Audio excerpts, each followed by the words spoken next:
أهلا بيكم في فيديو جديد. لو عيالك عايزين عشاء مختلف اعمل لهم الكريب السريع. لو عايزين تعملوا كريب اعملوه بدون دقيق ولا مجهود وفي ثواني هيبقى جاهز. لا وكمان الحشوة من بواقي التلاجة. يلا بينا نشوف الكريب الاقتصادي السهل وكمان السريع. انا كان عندي حتتين بانيه باقيين من اكل امبارح، وقطعت بطاطس صوابع وحمرتها ورشيت عليها رشة كده من توابل الفراخ عشان تديها طعم حلو.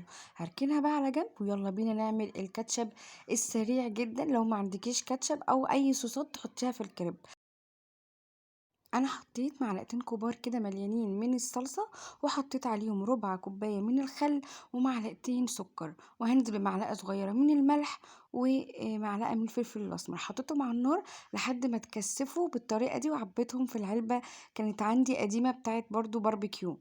تمام، هجيب العيش اللي هو العيش بتاعنا العادي وهفتحه نصين من كده من جوه عشان يبقى رق واحد.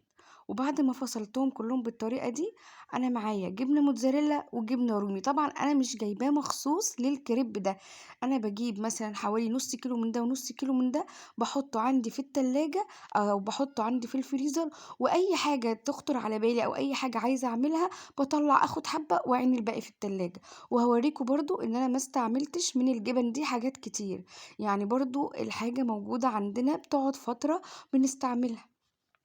ده اول كريب انا عملته طبقته بالطريقه دي. تعالوا اوريكم بقى الكريب التاني كده سريع. بتني كده العيش على نصين. طبعا انا لما بتني العيش على نصين بخلي المحمر هو اللي جوه عشان لسه هنحمره. بضيف بقى الكاتشب وبنزل عليه بقطع من البانيه، والله دول كانوا قطعتين متبقين عندي بس. ونزلت عليه بالبطاطس اللي احنا مبهرينها بتوابل الفراخ، وشويه من الجبنه الرومي وشويه من الجبنه الموتزاريلا علشان برضو تديها طعم حلو. وهقفل بقى بالطريقة دي عشان يطلع مثلث زي ما انتوا شايفين كده. هخلص بقى الكمية ويلا بينا نحمرهم مع بعض. واتبقى معانا بطاطس قد ايه، وبصوا كمان الجبن بوريها لكم عشان تعرفوا ان احنا ما استعملناش كتير ولا اي حاجة. وهعين الباقي في الفريزر لما استعمله في اي وصفة تانية برضو.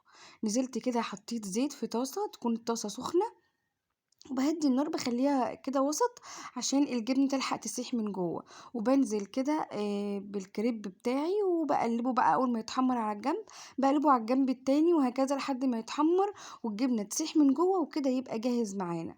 عشاء سهل وخفيف من غير دقيق ومن غير ما عملنا عجينة ولا سوينا كريب ولا اشترينا عجينة جاهزة ولا اي حاجة. لونه تحفة زي ما انتوا شايفين كده. لأ وكمان مقرمش جدًا من برّه وطري من جوّه وتحفة. أنا كان عندي صوص جبنة حطيته في النُص كده، تعالوا بقى نشوفه من جوّه من برّه من كتر القرمشة مش عارفة أمسكه من كتر ما هو مقرمش. ومن جوّه بقى الحشوة جميلة جدًا والجبنة ساحت مع البطاطس بقى والفراخ، تحفة ما شاء الله. إن شاء الله تجربوه سهل جدًا وسريع. لو ولادك محتاجين عشا مختلف وسريع قومي اعمليه بسرعة حتى لو ببطاطس بس، مش شرط فراخ، وأي بواقي عندك لانشون أي حاجة موجودة عندك. يا رب فيديو النهارده يكون عجبكم. انتظروني إن شاء الله فيديوهات تانية كتيرة، ولو عايزين أي وصفات اكتبوا لي في الكومنتات. مع السلامة.